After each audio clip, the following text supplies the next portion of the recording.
Hai, Assalamualaikum warahmatullahi wabarakatuh. Selamat datang kembali di channel aku, Nada Renata.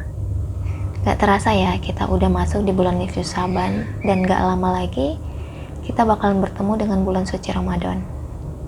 Nah, sebelum kita memasuki bulan suci Ramadan yang penuh berkah, ada baiknya kita bersih-bersih dulu kali ya, terutama dari diri kita sendiri, apalagi hati kita.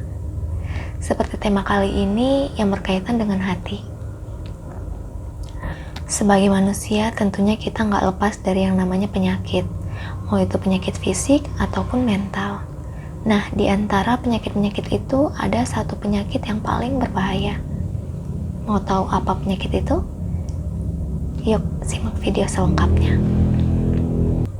Penyakit hati. Apa sih penyakit hati itu?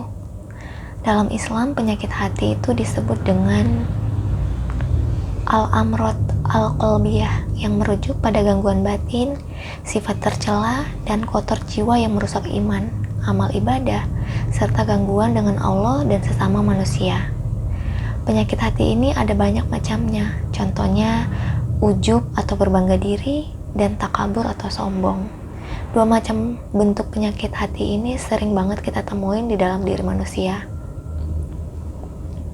Sederhana aja, di kehidupan sehari-hari saat kita melihat ke sekeliling, lalu tanpa sadar merasa bahwa diri kita lebih baik dari mereka. Kita merasa paling benar, paling tinggi, paling mulia. Kita menilai orang lain dari luar, dari kesalahan yang tampak, dari dosa yang belum sempat mereka tutupi, lalu diam-diam menepuk dada sendiri dan berkata, "Aku lebih baik dari mereka." Karena merasa telah melangkah lebih jauh dalam segala hal. Dari situ kita mulai membandingkan harta, tahta, jabatan, amal, cara berpakaian, cara bicara, cara beribadah. Kita melihat kesalahan orang lain dengan mata terbuka lebar, tapi kita tutup mata untuk melihat kesalahan sendiri, dan tanpa sadar ada rasa bangga yang menyelinap, merasa paling kaya, paling tinggi, paling benar, paling lurus, apalagi paling dekat dengan Tuhan. Padahal kalau kita mau lihat ke belakang, cerita soal penyakit hati ini sudah ada sejak lama, bahkan jauh sebelum kita ada. Iblis itu contohnya. Iblis itu bukan makhluk sembarangan. Ia kenal Allah, dia taat, ibadahnya panjang ribuan tahun. Iblis tahu malaikat-malaikat itu mulia, dan selama itu pula dia nggak pernah merasa lebih tinggi dari mereka. Sampai akhirnya Allah menciptakan Nabi Adam. Ketika perintah sujud itu datang, kesombongan yang selama ini tersembunyi di dalam hati iblis perlahan muncul ke permukaan. Ia mulai membandingkan asal-usul penciptaan. Adam diciptakan dari tanah, sesuatu yang berada di bawah diinjak-injak dan dianggap hina. Sedangkan iblis diciptakan dari api yang menurutnya lebih tinggi, lebih kuat, dan lebih mulia. Dari situlah kalimat kesombongan iblis itu muncul, yaitu aku lebih baik dari dirinya. Satu kalimat itu cukup untuk meruntuhkan seluruh amal yang pernah iblis lakukan. Bukan karena iblis tidak tahu perintah Allah, bukan karena ia ragu akan kekuasaan Allah, tapi karena penyakit di hatinya yang bernama kesombongan. Penyakit yang tidak terasa sakit tetapi mematikan. Penyakit yang tidak terlihat tetapi mampu menghapus pahala dan menjauhkan seseorang dari rahmat Allah. Dan jujur aja, penyakit ini sering banget mampir ke kehidupan kita. Kadang lewat harta, saat kita merasa paling kaya, lalu mulai meremehkan orang lain yang hidupnya pas-pasan. Kadang lewat privilege, saat kita merasa aman, bebas, dilindungi sistem, lalu menganggap orang lain kurang usaha. Kadang lewat jabatan dan kuasa, saat kita terbiasa dihormati, didengar, dilayani, lalu pelan-pelan lupa caranya rendah hati atau menghargai orang lain. Kadang juga lewat perasaan yang merasa paling benar di jalan Allah, paling paham agama, paling lurus jalannya, kita mulai melihat orang lain dari atas, seolah-olah orang lain gak mampu. Coba deh tanya ke diri sendiri, siapa kita sebenarnya? Bukannya semua yang kita miliki itu titipan dan rahmat Allah.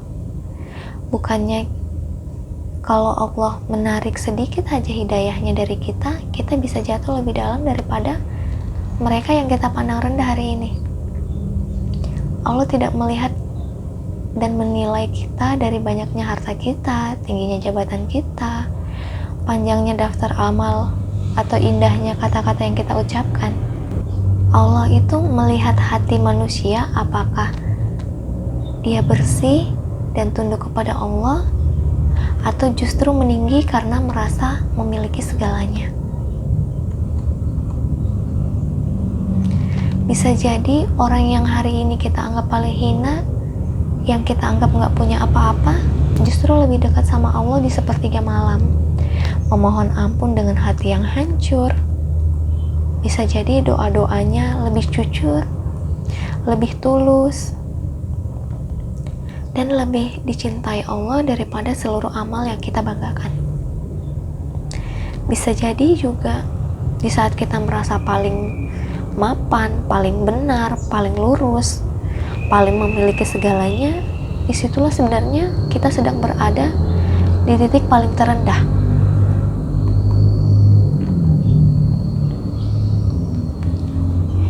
Jadi coba deh berhati-hati dalam bertindak, bertutur kata, karena penyakit hati itu penyakit yang paling berbahaya, yang dulu menjatuhkan iblis dari kemuliaannya. Penyakit yang membuat kita lupa bahwa kita hanya hamba. Karena seringkali bukan dosa besar yang menghancurkan manusia, melainkan perasaan lebih baik yang tumbuh perlahan di dalam hati yang tanpa kita sadari. Intinya, semakin tinggi iman seseorang, seharusnya semakin rendah hatinya. Karena orang yang benar-benar mengenal Allah akan semakin sadar betapa kecil dan lemahnya dirinya. Dan semoga hati kita senantiasa dijaga oleh Allah Subhanahu wa Ta'ala. Terima kasih sudah menonton video ini, dan semoga video ini dapat memberikan manfaat bagi teman-teman yang melihatnya. Assalamualaikum warahmatullahi wabarakatuh.